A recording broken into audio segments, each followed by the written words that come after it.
nouvelle vidéo. Je vous retrouve dans un autre cadre pour changer un petit peu parce que c'est pas un vlog aujourd'hui. On va parler d'un sujet dont je vous ai déjà parlé en vidéo puisque ça vous a beaucoup fait réagir, où je parlais justement du fait que quand on est entrepreneur et qu'on a été salarié avant ou qu'on l'est encore en même temps, ça laisse pas mal de traces en fait d'être salarié avant d'entreprendre. Moi c'est mon cas et du coup j'avais envie de vous parler de ça parce que c'est pas un sujet qu'on aborde souvent. D'ailleurs j'ai pas vu spécialement de personnes parler de ça. Peut-être qu'il y a beaucoup de gens qui se lancent directement dans l'entrepreneuriat et quoique non, il y a beaucoup de gens en reconversion aussi. Et je trouvais que c'était intéressant comme sujet. Du coup j'ai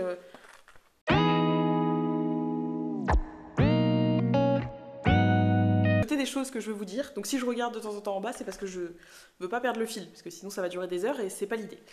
Du coup, ce que je voulais déjà commencer par faire, c'est vous refaire un point sur un peu mon parcours en général, pour vous expliquer un peu par quoi je suis passée, quel type de boulot j'ai fait avant d'être à mon compte. C'est parce que en fait, j'ai longtemps été salariée.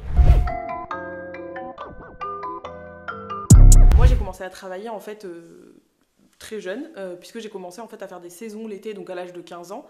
15-16 ans, quand on peut commencer à travailler, quoi. Donc j'ai fait des petits boulots du style vendeuse dans un magasin de vêtements, j'ai fait de la parapharmacie, enfin j'ai fait beaucoup de ventes avant donc des études supérieures. Quand j'ai fait mon BTS tourisme, j'étais en parallèle réceptionniste dans un hôtel pendant ma deuxième année, parce que j'ai fait ma deuxième année avec le CNED.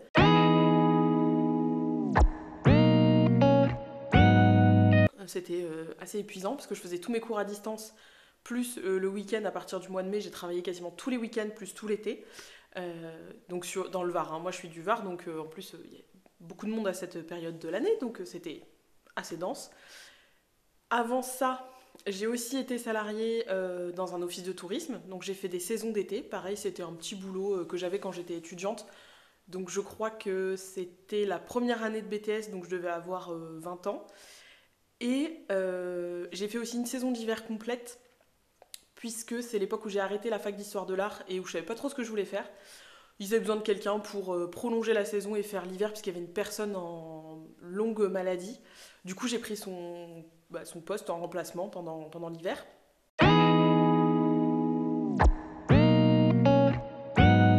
Donc là, j'étais toujours salariée. Quand j'ai eu mon BTS en 2010, je crois, oui, 2010, oui, donc ça fait un moment, ça fait 12 ans déjà. Quand j'ai eu mon BTS, je suis devenue salariée donc chez Thomas Cook. Ça a été mon premier poste en tant qu'agent de voyage. J'ai fait un stage dans une agence Thomas Cook sur Arles, où on vivait à l'époque, puisque mon mari faisait ses études sur Arles, une année. Ils cherchaient en fait depuis un moment une personne pour leur agence de Marseille sur la Canebière. Et moi, le stage s'était très bien passé, et du coup, on m'avait recommandé pour cette agence, puisqu'ils cherchaient un salarié, et que moi, ça m'arrangeait, puisqu'on repartait sur Marseille pour les 2 années à venir minimum, puisque mon mari faisait un bac+5, et du coup, voilà, c'était sur Marseille. Donc mon tout premier poste, ça a été ça. Ça a été chez Thomas Cook. Ça a été très très très formateur. Beaucoup d'agences dans ce coin-là. Il y avait une 12aine d'agences sur un pâté de maison, donc c'était énorme. Ça a été ma toute première expérience en tant que salariée dans des grands groupes de voyage. Donc pendant 4 ans quasiment, j'ai été chez Thomas Cook. J'ai pas fait toute ma carrière sur la Canebière. Après, j'ai demandé à être mutée dans le Var, pas très loin de là où on habite actuellement, dans une toute petite agence. C'était la seule qu'il y avait dans le centre-ville et dans la ville où on habitait. Donc où j'ai fait quasiment 2 ans. Donc j'ai fait 2 ans sur Marseille, 2 ans presque ici, dans le Var.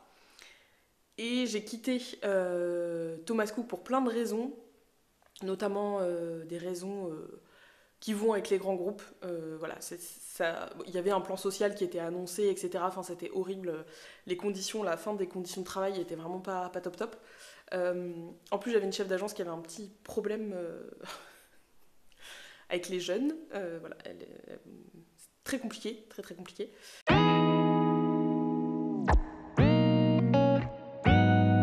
Du coup, j'ai pris un poste donc à Toulon, chez Selectour, dans un autre grand groupe, puisque j'étais chez Ailleurs Voyage, donc, qui est un grand groupe adhérent à Selectour. Bon, ça c'est un peu compliqué, mais voilà, c'est pour vous faire un peu le topo. Donc en gros, j'ai toujours été salariée, toujours dans des métiers de contact client, toujours dans de la vente, de l'accueil, etc. Donc depuis que j'ai 16 ans, donc ça fait bientôt 20 ans.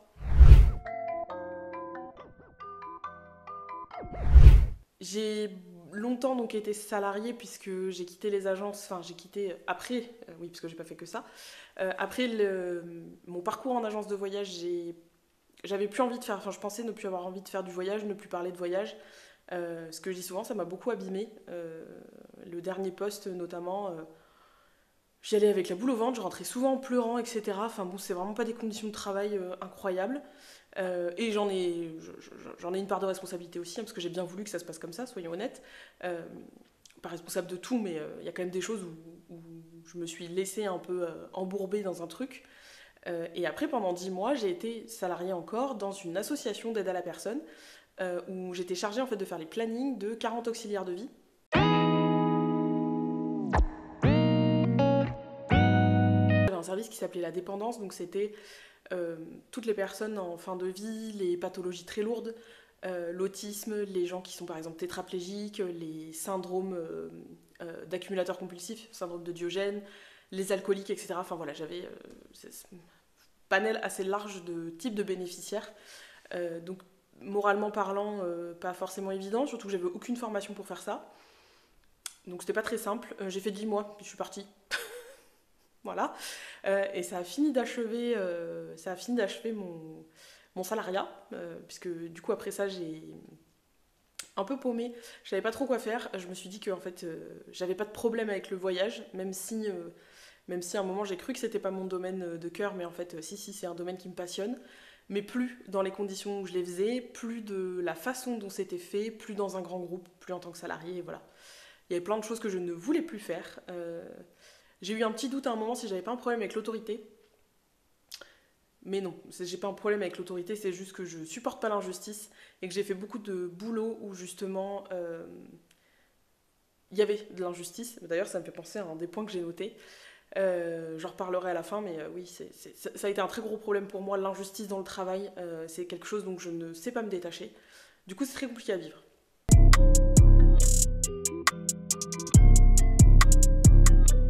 J'ai toujours été salariée, et forcément quand on est salarié, on entend des choses, on vit avec d'autres personnes parce qu'on passe plus de temps au travail qu'à la maison, qu'avec des gens qu'on aime, avec des gens qui nous apprécient.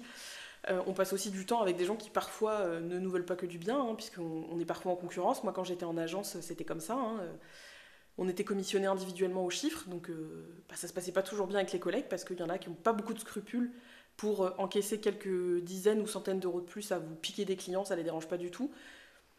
Donc voilà, c'était pas forcément évident. Et du coup, j'ai voulu couper avec le salariat. Je pense que j'étais plus à ma place, très clairement. Je suis bien mieux à la place où je suis aujourd'hui d'ailleurs. Dans mon salon à vous faire des vidéos. Non mais enfin voilà, c'est un ensemble de choses qui ont fait que... peut-être qu'un jour j'y retournerai parce que peut-être que j'aurais plus envie d'être entrepreneur, mais aujourd'hui je me revois pas retourner dans un salariat. Peut-être aussi parce que les dernières expériences que j'en ai eues, quand je repense à certains de mes collègues, je me dis des gens toxiques comme ça, j'en veux plus, je veux plus les côtoyer. Même si aujourd'hui j'aurais peut-être plus de facilité à prendre du recul, j'ai pas envie de leur donner l'heure, j'ai pas envie d'être obligée de leur dire bonjour. En fait, tout ça aussi dans le salariat, moi, me pesait beaucoup, être obligée par convention sociale de se parler, de se raconter le week-end, de demander aux gens s'ils vont bien, etc. Alors que foncièrement, ce sont pas des gens très bien. J'ai plus du tout envie de faire ça.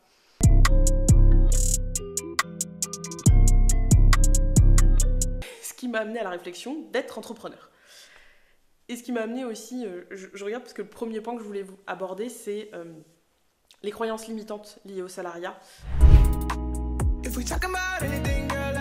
Pendant longtemps, avec des gens, que ce soit des gens à côté de vous, donc c'est-à-dire juste des collègues, hein, qu'il n'y a pas de rapport de hiérarchie, ou des gens plus hauts que vous, un responsable, un N+2, un DRH, un PDG, que sais-je, qui vous répètent que vous n'êtes pas capable, que vous n'aurez pas de poste à responsabilité, que vous n'êtes pas assez malléable, etc. Et puis bon, on peut vous dire un million de choses de ce style-là. Vous finissez un peu par le croire. Moi, dans la dernière agence où j'étais, j'avais une responsable donc, régionale, donc c'était ma N+2, qui, entre femmes, dans le voyage, il n'y a pas toujours beaucoup de soutien, qui n'était pas d'un grand soutien, qui m'a toujours fait comprendre que j'avais un problème avec l'autorité parce qu'en fait, je n'étais pas malléable. Ou du moins de moins en moins, puisque forcément, l'âge avançant, je pense qu'on est de moins en moins souple. Et en fait, je tolérais de moins en moins certaines choses, notamment tout ce qui était le fait de faire des tâches qui n'étaient pas les miennes gratuitement, parce que mon chef n'avait pas envie de le faire, il faut dire ce qui est. Prendre des responsabilités, parce que moi j'ai longtemps cru ce truc de si on me donne des responsabilités un jour, on reconnaîtra mon travail et j'en retirerai un bénéfice et j'aurai une récompense de tout ça. Je l'attends encore, parce que même pas un merci, donc très clairement, voilà. Niveau management, c'était un peu zéro, hein, mais bon, je pense qu'il y a beaucoup de choses à faire dans le management, dans beaucoup de domaines d'ailleurs, mais alors dans le voyage, vraiment, je pense qu'il faut que les gens se réveillent, hein, parce qu'il ne faut pas qu'ils s'étonnent que les gens partent, parce que vraiment, catastrophique. Et en fait, moi, j'avais un peu cette... j'ai eu beaucoup aussi cette croyance de... euh, quand on est salarié, les gens ont un peu droit de vie ou de mort sur vous. C'est un peu fort comme mot, mais c'est un peu ça. Ceux qui sont peut-être salariés, peut-être verront de quoi je parle. Peut-être que ceux qui l'ont été se rappelleront. Ceux qui l'ont jamais été se diront elle est complètement folle. Euh, Quand on est salarié, quand on a un CDI, quand on a un salaire qui tombe tous les mois, on a cette pression indirecte de je peux pas dire trop ce que je pense, je peux pas être trop ceci ou trop cela. Euh, Parce que potentiellement ces gens-là, ils peuvent comme ça du jour au lendemain me foutre dehors, me mettre au placard, me faire à la misère entre guillemets, ce qui en soi est pas réellement vrai. Enfin, on vire pas des gens si facilement et au pire on vous vire, vous allez au chômage. Enfin, moi je voyais le fait de ne pas travailler ou d'être licencié comme un truc catastrophique alors que j'ai toujours travaillé, j'ai toujours trouvé du travail. Enfin, je veux dire, le travail ça se trouve. Enfin, ça se trouve. J'ai toujours trouvé du travail, même si j'ai fait des trucs, j'ai déjà fait des ménages, enfin voilà, j'ai fait plein de trucs différents, je travaillais en pharmacie, en réception, j'ai fait plein de choses, donc, mais j'avais cette croyance que si je sortais un peu du cadre, si je me rebellais entre guillemets, ou si je disais ce que je pensais, ça allait se retourner contre moi, ce qui n'est pas forcément faux, ça s'est déjà passé.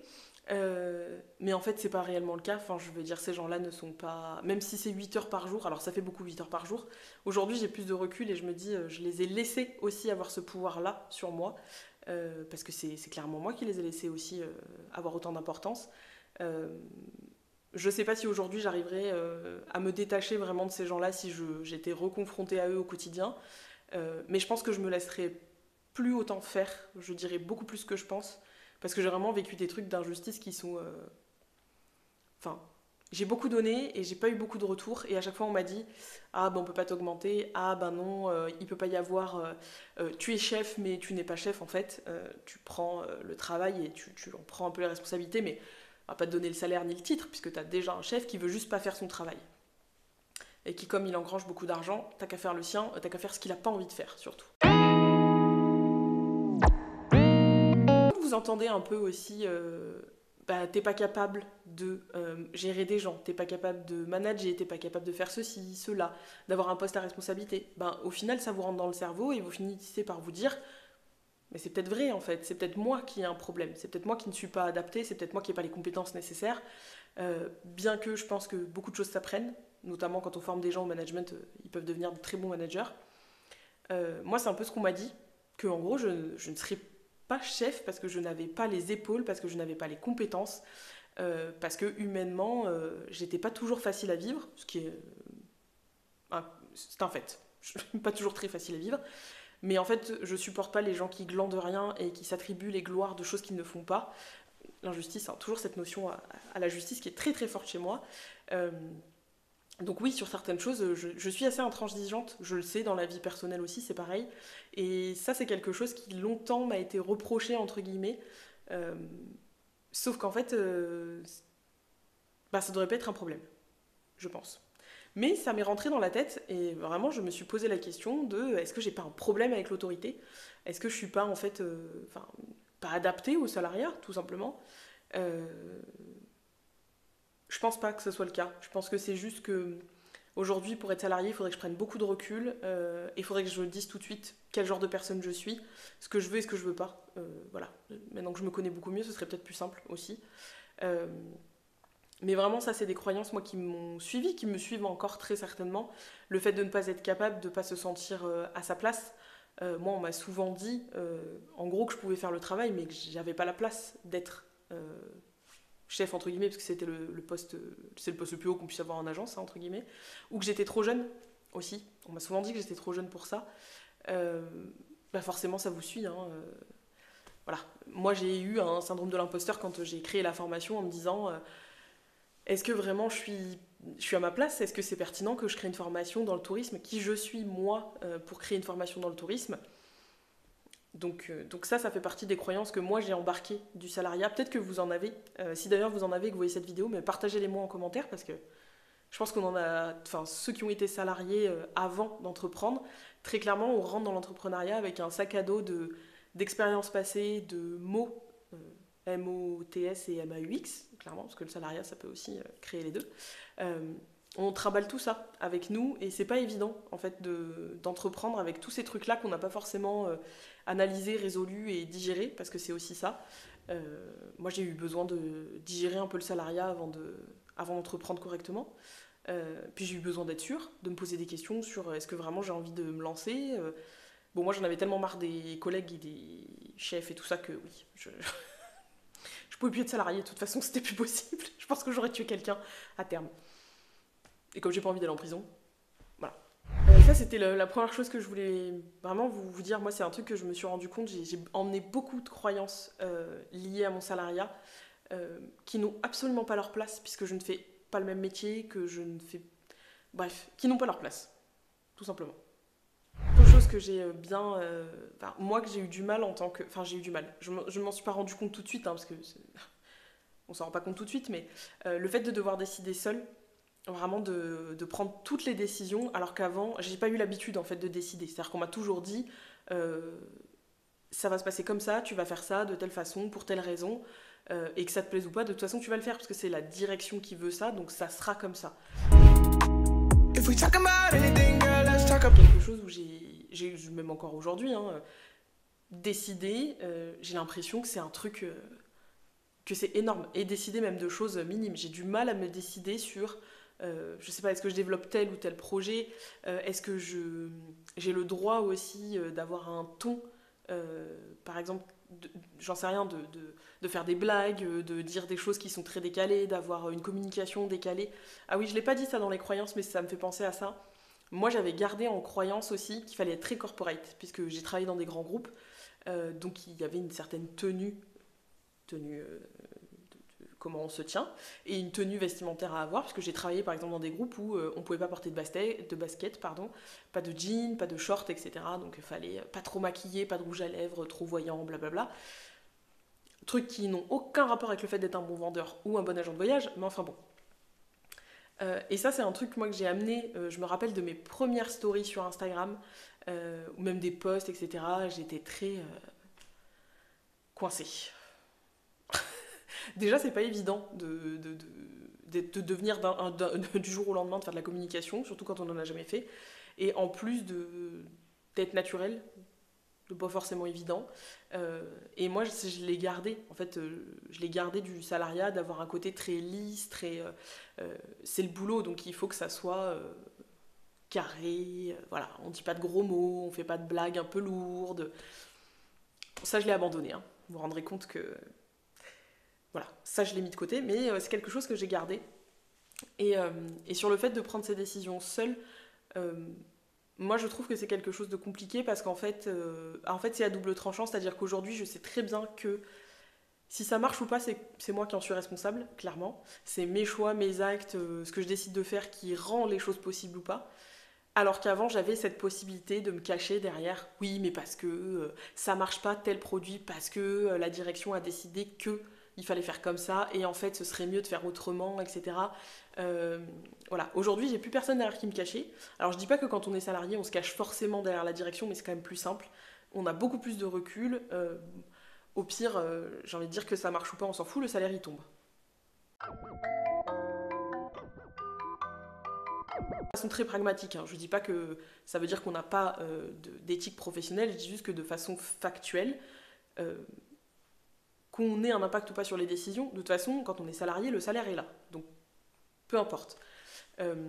Aujourd'hui, je me rends compte de l'importance de choisir, de décider, de bien décider, que ce soit des projets que je veux mener ou de m'entourer. Ça pour moi c'est encore quelque chose de compliqué parce que je remets tout le temps tout en question en me disant est-ce que j'ai choisi la bonne façon de faire, est-ce que j'ai choisi le bon produit, est-ce que je communique de la bonne façon, est-ce que la façon que j'ai de mener la formation c'est la bonne, est-ce que bref, est-ce qu'il faut que j'augmente les prix, que je les baisse, que j'ajoute du contenu, que j'en enlève, que je fasse bref, voilà. Aujourd'hui, décider, chose que je voulais en plus quand j'étais salariée, je voulais pouvoir décider plus de ce que je faisais. Aujourd'hui, je me dis décider seul, c'est dur de décider seul. Parce qu'on ne sait pas si on fait les bons choix. De toute façon, il n'y a rien qui vous dit que le choix est bon. Donc il faut juste attendre que ça vienne. Hein. Il faut attendre voir venir, tester les idées, etc. Voir si ça fonctionne ou pas, rectifier. Ça, c'est compliqué. C'est compliqué à gérer le fait de ne pas savoir comment ça va se passer et de se dire bah, de toute façon, j'ai pas le choix que de faire et d'analyser ce que je fais et de me dire il faut que je me remette en question si ça fonctionne pas parce que ça veut dire que j'ai quelque part il y a un truc que j'ai raté ou que j'ai mal fait ou que je pourrais améliorer. Faut pas se flageller non plus, mais ça c'est un truc que je trouve décider tout seul c'est compliqué. Moi je suis assez bien entourée globalement dans ma vie personnelle ou dans ma vie entrepreneuriale. Du coup j'arrive à avoir des gens avec qui discuter, à qui dire j'ai pensé à ça, je sais pas comment le faire, qu'est-ce que t'en penses, etc. Je doute, machin. Ça m'aide beaucoup à prendre des décisions. Mais comme je le disais il y a quelques vidéos, parfois on est quand même perdu. C'est quand même compliqué de savoir quoi faire, comment changer aussi les choses, comment améliorer certains contenus, comment changer un quotidien, qu'est-ce qui fait que ça pourrait être mieux. Être tout seul là-dedans tout le temps, c'est pas évident. Du coup, ça fait aussi le lien avec un autre point que beaucoup d'entrepreneurs connaissent, moi aussi, j'ai pas fait défaut, hein, c'est la solitude. Je regarde parce que c'est le dernier point, mais du coup, je vais en parler maintenant parce que la solitude, moi, c'est quelque chose que je voulais. C'est-à-dire que je ne voulais plus avoir de collègues, je ne voulais plus. J'avais tellement marre des gens, pour être très honnête, les collègues, les chefs qui se prennent pour je sais pas qui, alors qu'ils sont salariés au même titre que moi, mais juste ils ont le titre de chef sur leur fiche de paye et ils ont l'impression qu'ils leur poussent des étoiles partout. Bref, voilà. Ce qu'on appelle avoir le syndrome du petit chef.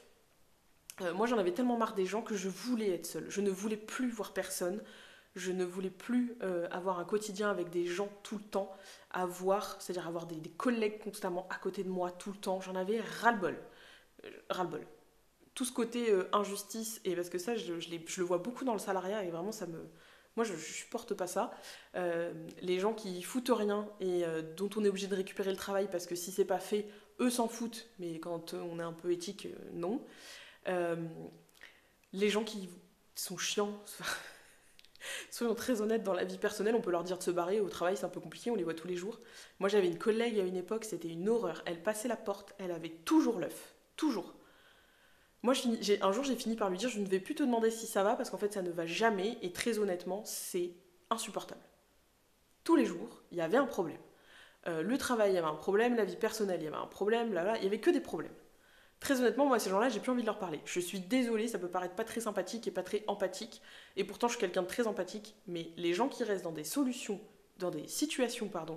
où ils ont des solutions, où on essaye de leur en trouver et qu'ils ne veulent pas sortir de ça, moi j'en ai ras-le-bol.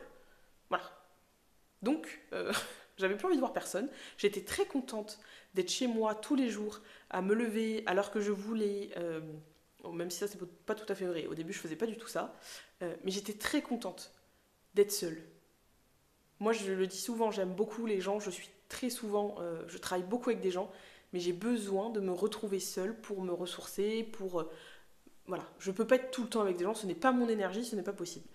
Du coup, ne plus avoir de collègues, pour moi, vraiment, ça a été un point en moins. De plus être obligée de voir des gens que, très clairement, je ne peux pas blairer, parce que dans mon dernier boulot, je vous jure, j'avais quelqu'un au bureau en face du mien.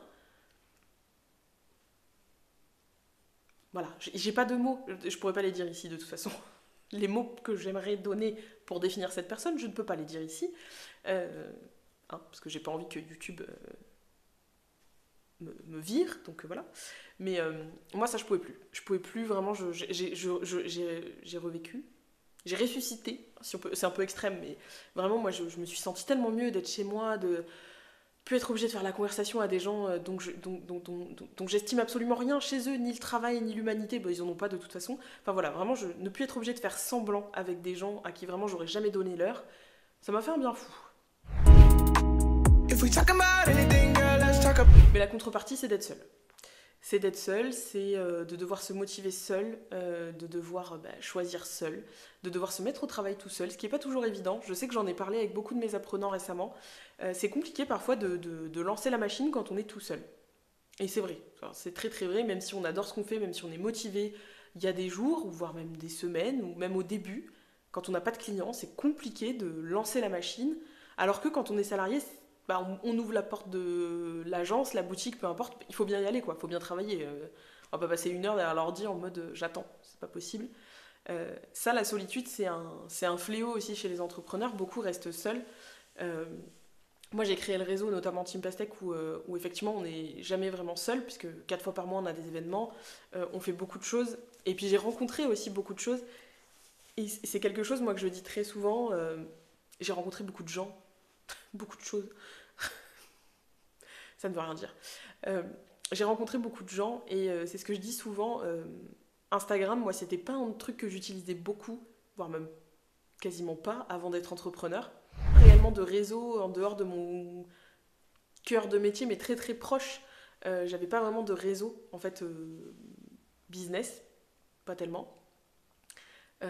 Aujourd'hui, je sais que je discute avec des gens sur Instagram qui sont devenus des copines, notamment, pour ne pas encore les citer, Maëlan et Lucie. Mais parfois, ça part de pas grand-chose. Discuter avec des gens, je pense à Laura, alors Laura de En Voiture Lucette et Laura de 16 Bit Coaching aussi, Amandine, avec qui il y a des gens aussi avec qui je dis Mathilde, qui fait des gifs par exemple. Enfin voilà, il y a plein de gens avec qui je discute beaucoup. Et au final qui deviennent un peu des collègues, si on peut dire, des gens avec qui on peut passer par exemple 3 semaines sans se parler, et le jour où on se parle, on se fait des vocaux pendant 2 heures parce qu'on a plein de trucs à se dire et parce qu'on a envie d'échanger. Moi je trouve que pour ça Instagram c'est vraiment hyper cool, et vraiment n'hésitez pas s'il y a des gens que vous appréciez, peut-être moi d'ailleurs, s'il y a des gens que vous appréciez, que vous n'osez pas leur envoyer un message en vous disant ils me répondront pas, etc. Allez-y, les gens répondent, et si vous appréciez les gens, dites-leur et entrez en contact avec eux. Il y a très peu de gens qui vous diront non vas-y j'ai pas ton temps, je te donne pas l'heure et je te parle pas.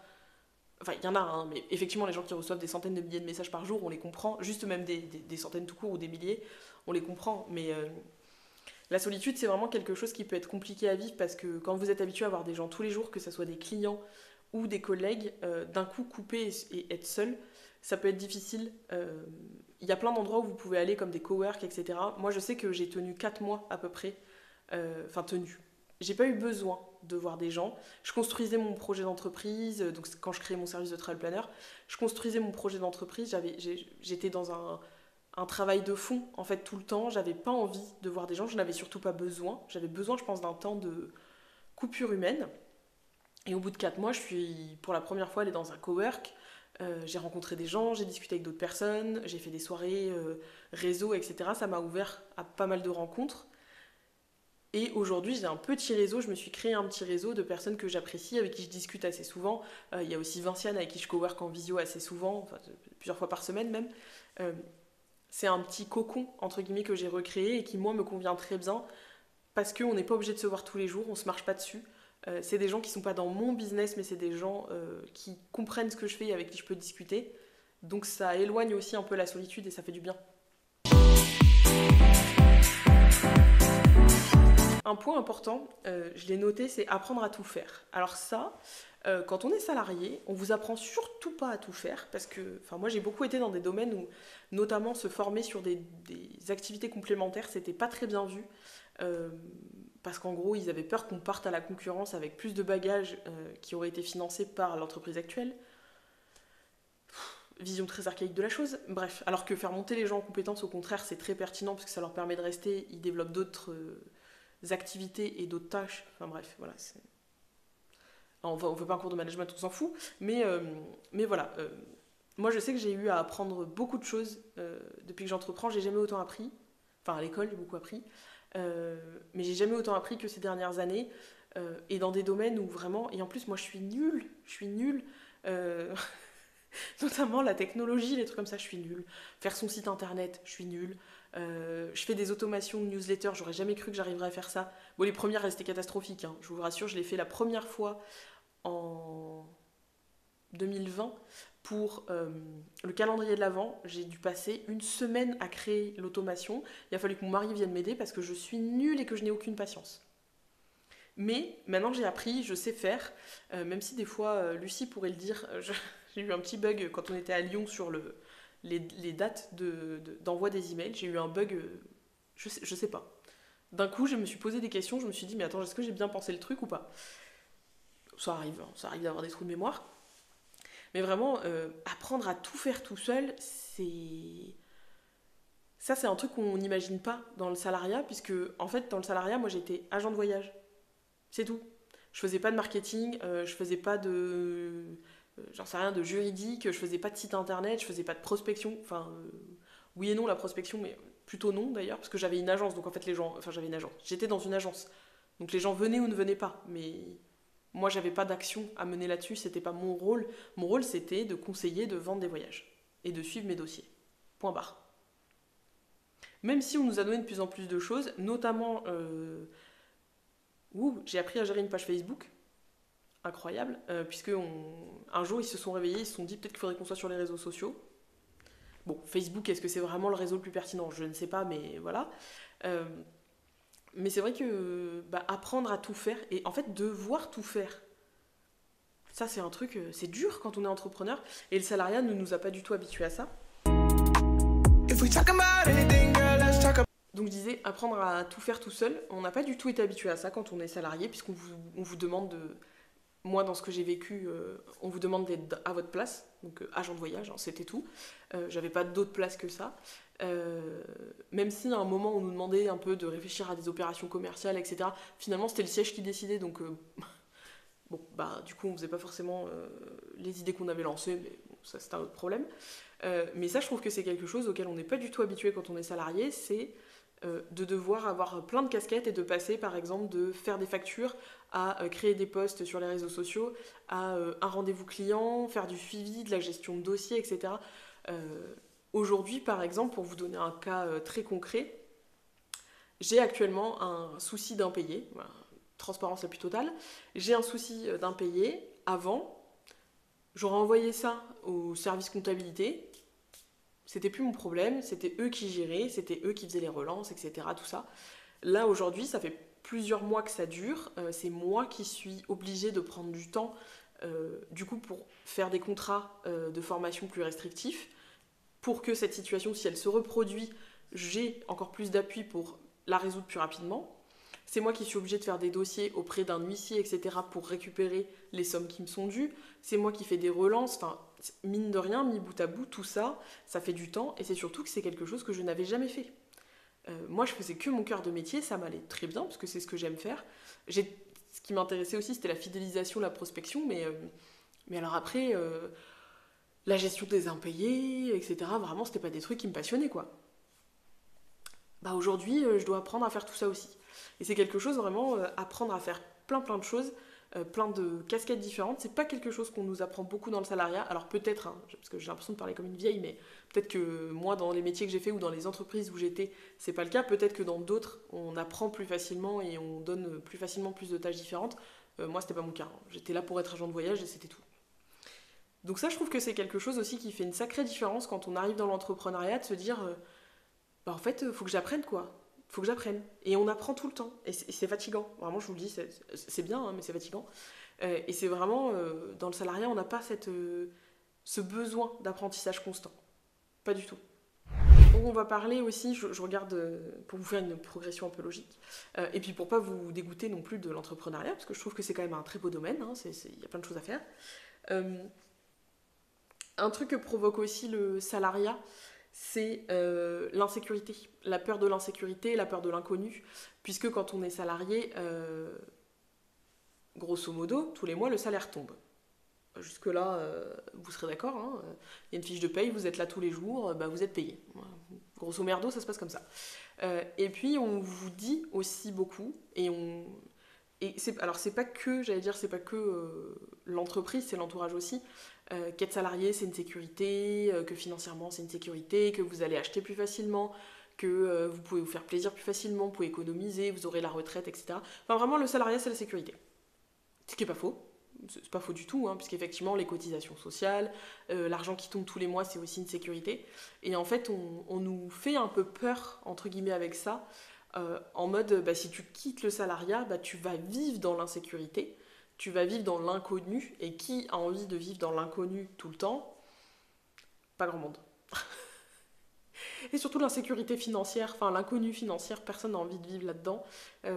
Alors bien sûr, il n'y a pas de vérité quand on entreprend, à moins d'avoir une équipe, de développer des choses, d'automatiser beaucoup. Il n'y a pas de rentrée d'argent forcément fixe. Alors on passe pas de 0 à 10 000 tous les mois, hein, mais il peut y avoir des variations. Ça peut être 2 000, 5 000, 7 000, puis 1 000 le mois suivant, puis rien du tout si on part en vacances. Alors que quand on est salarié, c'est lissé. Donc effectivement, ça fait une sacrée différence. Et ce côté insécurité et inconnu, c'est pas forcément quelque chose. Alors on s'y prépare parce qu'on sait que quand on entreprend, on vit potentiellement dans l'inconnu.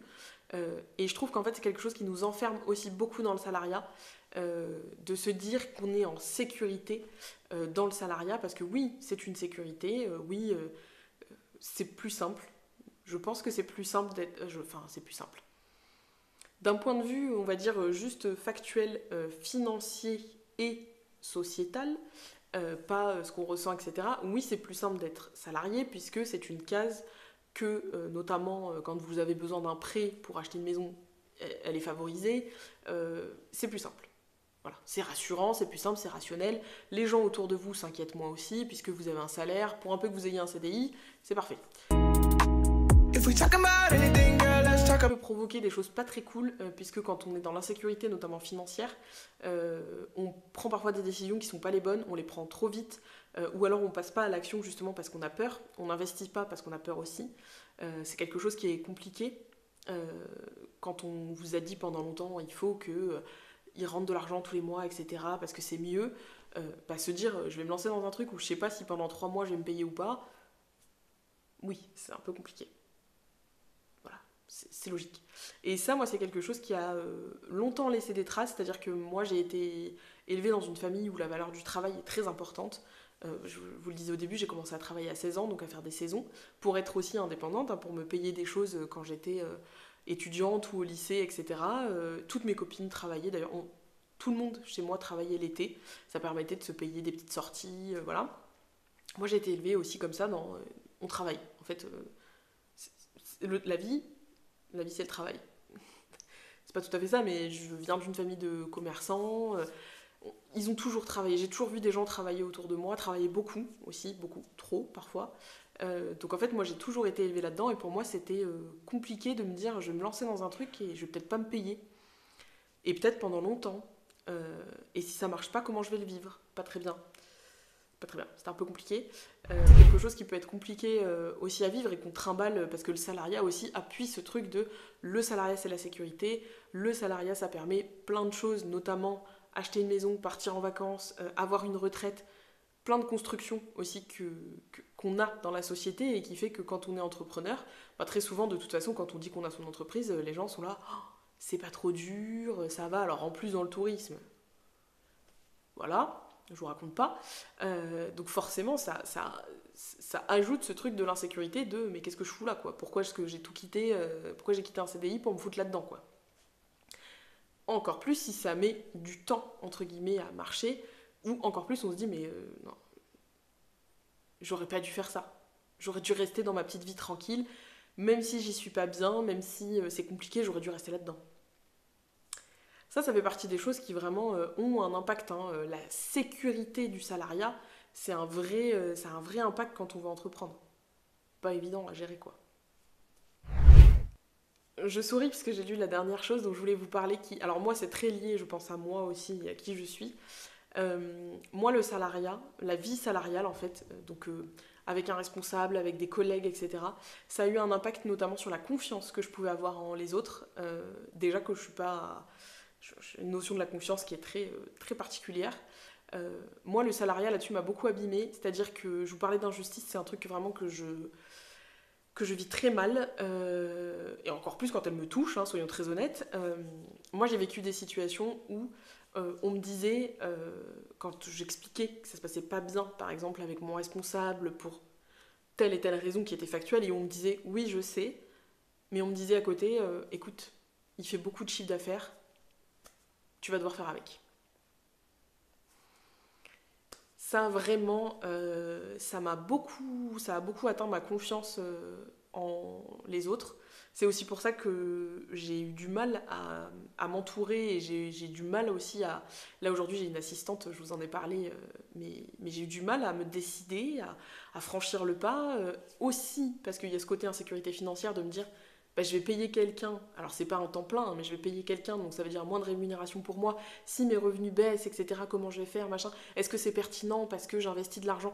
Mais ça c'est toujours pareil, je le saurai pas demain si c'est pertinent ou pas, je le verrai dans quelques mois, donc à un moment faut bien avancer aussi. Et ça a été la confiance, moi c'est quelque chose que j'ai du mal à donner. Et quand je la donne, c'est quelque chose qui, si elle est abîmée ou si ça se complique, c'est très difficile pour moi de revenir.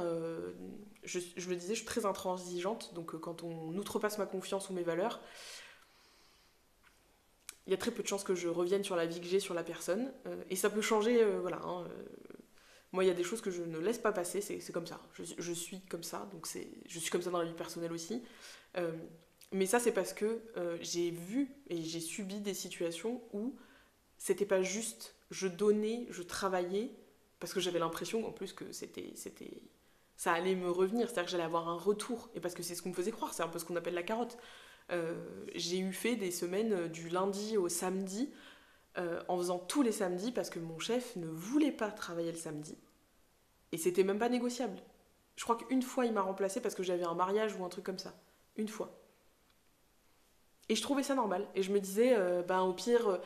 Du coup, je récupérais pas, donc j'avais 15 jours et demi. J'avais le samedi après-midi et le dimanche de repos. Je revenais le lundi, parce qu'on était que deux, on n'arrivait pas à embaucher à l'agence. Donc j'avais un peu plus. Je gagnais un peu plus ma vie, puisqu'on me payait les heures sup. Euh, et j'avais l'impression que c'était normal et qu'en fait, on allait me le rendre à un moment ou à un autre, que j'allais être valorisée, ou j'allais évoluer, etc. Pas le moins du monde. Du coup, forcément, ça a un peu entamé la confiance. Et en fait, euh, j'allais dire le juste milieu de quand on donne, on devrait avoir cette reconnaissance. Moi, c'est quelque chose que je ne comprends pas. Quand on donne et quand on fait, je ne comprends pas que les gens disent pas merci. Enfin, disent pas merci. Ne reconnaissent pas le fait qu'on s'implique. Et en plus, c'est ce qu'ils nous demandent. Donc, c'est pas juste de pas valoriser les gens qui s'impliquent. Et dans mon dernier boulot, alors là, je crois que c'était le summum, celle qui était en face de moi, là, qui était je sais pas, je peux pas dire de mots, mais voilà. Euh, C'était le typique de j'en fous pas une. Le travail, de toute façon, elle savait qu'il allait être fait par d'autres parce qu'il y a des gens qui ont des consciences, hein, visiblement. Elle en avait pas beaucoup. Euh, et elle était odieuse, sauf que on lui disait jamais rien parce qu'elle était là depuis plus longtemps, parce qu'elle était chiante, parce que on va être très honnête, c'est quelqu'un, je suis désolée, hein, mais c'est vrai, c'est quelqu'un qui se foutait en arrêt maladie quand elle était contrariée ou quand notre directrice lui disait un mot qui lui plaisait pas. Bah, je pense qu'au bout d'un moment, effectivement, quand on dirige une structure et qu'on a quelqu'un comme ça, je comprends qu'on essaye d'arrondir les angles, sauf que je comprends pas qu'on permette à ce genre de personne de faire chier toute une équipe parce qu'elle aime pas le travail qu'elle fait. Mais change de boulot. Au lieu de faire chier tout le monde, change de boulot. Bref. D'ailleurs, j'ai lu un article là-dessus, j'aimerais beaucoup le retrouver, je ne l'ai pas retrouvé. Ça s'appelle le coût, si je dis pas de bêtises, c'est le coût des... Alors je crois que le titre de l'article c'était le coût des cons en entreprise, mais c'est pas tout à fait ça, c'est en gros ce que coûte une personne qui en gros emmerde toute l'équipe dans une entreprise. Et ben ça coûte beaucoup plus cher que de le licencier, sauf qu'un patron ne voit pas forcément ça. Mais sur une équipe entière ou sur même une entreprise entière, vous pouvez avoir une personne qui nuit à toute l'harmonie d'une entreprise. Bref, voilà. Et ça, vraiment, moi, le salariat, parce que bon, je le disais, j'ai vécu aussi dans des. Notamment mon tout premier poste chez Thomas Cook. Je pense que si une de mes collègues regarde mes vidéos, elle saura exactement de quoi je parle. J'avais une responsable d'agence qui était. Alors, pas odieuse, mais qui était très particulières et qui nous piquait des clients ou qui nous bloquait l'accès à certains dossiers pour faire, elle, plus de chiffre d'affaires et avoir plus de commissions. Et quand elle estimait qu'elle en avait assez, elle nous donnait parfois les miettes.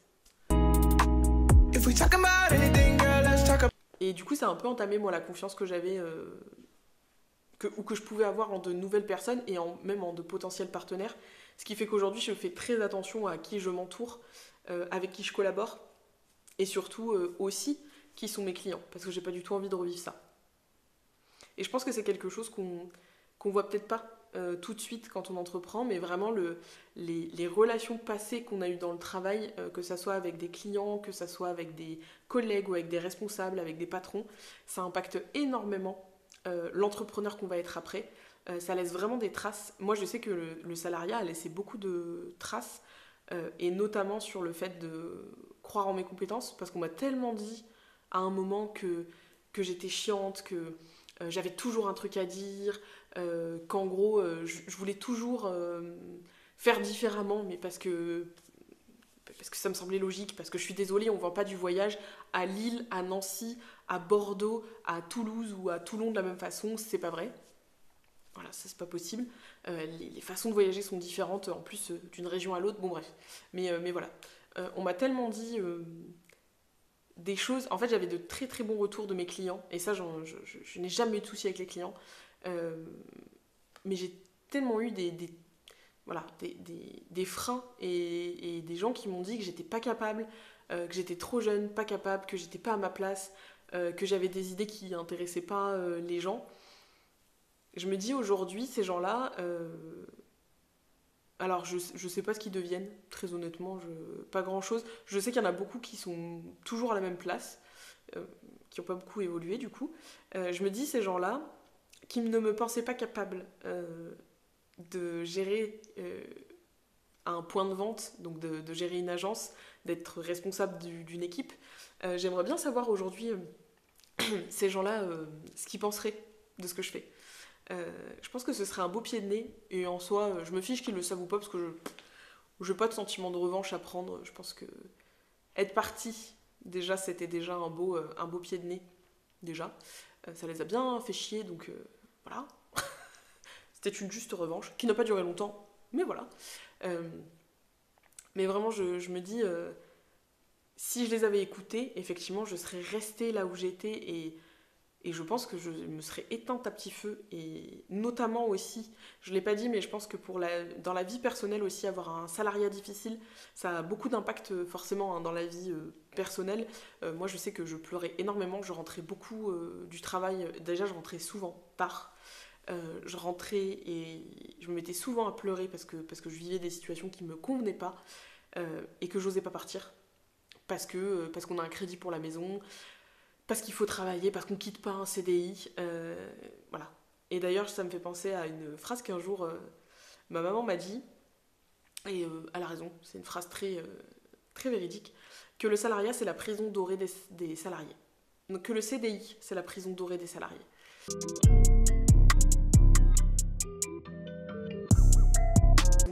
Donc ma maman est comptable de formation, elle a été 40 ans dans un cabinet comptable, donc les contrats, le salariat, tout ça, elle connaît bien. Et elle a raison, parce qu'en fait, un salarié qui, comme moi, était dans un CDI où foncièrement j'avais pas envie de partir, mais ça se passait pas bien, on m'a pas aidé à partir. Au contraire, on m'a mis des bâtons dans les roues pour que je reste. Sauf que pourquoi faire rester quelqu'un qui n'est pas bien et ne pas lui trouver une solution pour qu'il soit mieux? Voilà. Euh, et c'est vrai que c'est un peu une prison, le CDI, parce que c'est un truc où on se dit, j'en veux absolument un. Quand on sort d'études, on se dit, je veux un CDI parce que ça va m'apporter une stabilité, une sécurité, de l'argent tous les mois. Ouais, mais à quel prix? À quel prix être salarié? Et en fait, quand vous faites le calcul entre ce que ça coûte, ce que ça rapporte, moi je m'y retrouve plus, du coup. Enfin, je m'y retrouvais plus, puisque je le suis plus depuis presque 3 ans. Un peu plus. Qu'est-ce que je raconte? euh... D'un coup, je réfléchis. Bah si, 3 ans, oui. ça fera 3 ans. Ça a fait 3 ans que j'ai arrêté d'être salariée. Désolée, j'ai eu un bug sur le temps, mais oui, c'était 2019. Donc ça fait 3 ans que j'ai arrêté d'être salariée. Et même si c'est dur, même si entreprendre c'est compliqué, moi je le dis souvent, c'est pas fait pour tout le monde, hein, vraiment pas du tout. Et c'est pas mieux d'entreprendre, mais moi dans mon cas, je me sens mieux aujourd'hui. Euh, j'ai une vie qui est beaucoup plus enrichissante, j'ai une vie qui est beaucoup plus apaisée. J'ai arrêté de pleurer déjà continuellement, ce qui est quand même vachement bien. Enfin, du moins, je pleure pas pour les mêmes raisons.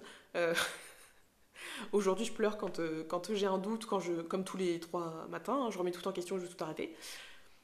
Rassurez-vous, c'est normal. Je vous ferai une vidéo sur le syndrome de l'imposteur, on en parlera. Mais voilà, j'ai arrêté d'aller au travail en apnée, avec une boule au ventre, avec des gens que j'arrive même plus à regarder parce que j'ai tellement pas d'estime pour eux que même les regarder, ça me fait du mal. Euh, et puis aussi dans un quotidien où je me faisais chier, il faut dire ce qui est. En agence, à la fin, j'avais quasiment plus de clients qui venaient, c'était compliqué.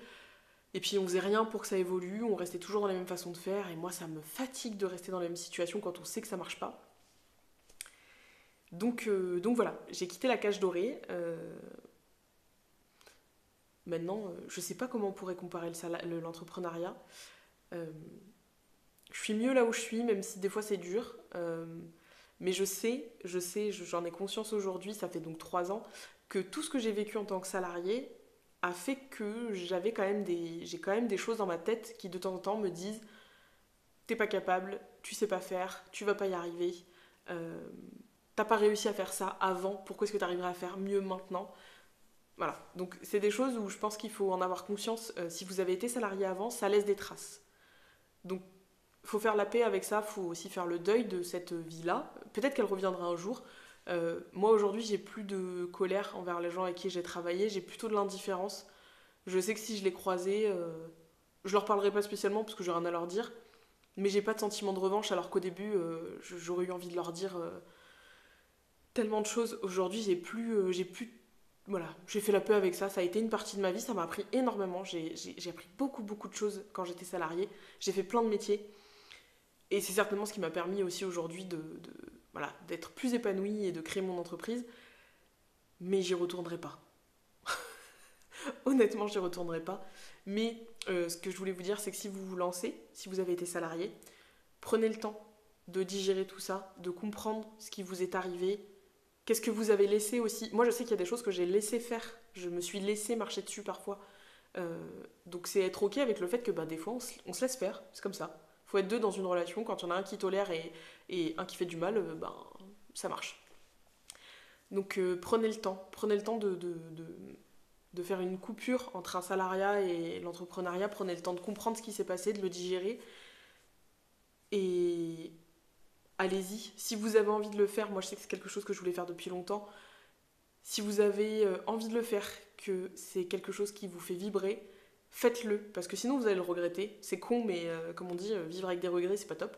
Euh, et vous verrez si ça fonctionne, vous verrez si ça vous plaît, et puis si ça vous plaît pas, vous redeviendrez salarié, et puis c'est pas grave non plus. Voilà. Y a rien qui est grave dans la vie. Être salarié un jour, entrepreneur un autre, puis redevenir salarié, ça fait pas de vous un mauvais entrepreneur, ça fait pas de vous quelqu'un de nul. Au contraire. Des fois, il faut prendre des décisions, arrêter des projets, stopper des collaborations. Voilà. C'est aussi ça, c'est décider. C'est beaucoup décider d'ailleurs, l'entrepreneuriat.